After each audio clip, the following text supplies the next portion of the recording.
in a way that will reduce the transaction costs for mega programs, because instead of going to every farmer and consulting every farmer, which is not very realistic, the NARS will actually be able to articulate in a better way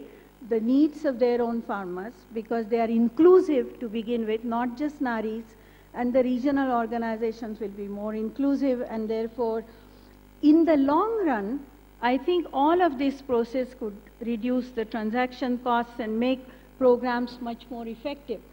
What we had in our own paper was an appeal that we should institutionalize a baseline based on the previous work that we reported, and Pardi and Nienke are telling me that they have already updated some of their numbers, which we have to reflect. But I think we need to know more about human resources, financial resources, institutions, resource allocation by the national systems, and the kind of partnerships, therefore, they are capable of currently, and how can they be more capable if we build their capacities.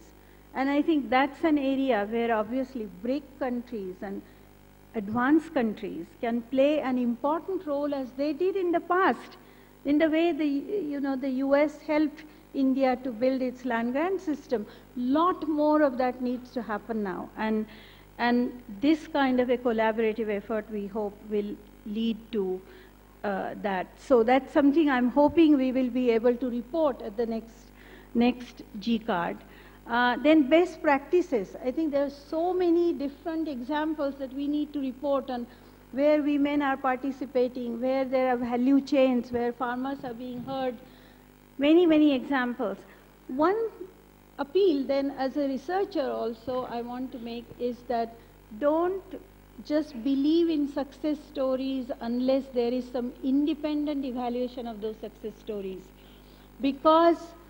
we need to know in what way were they successful, and even more than that, what elements of those are transferable, replicable, or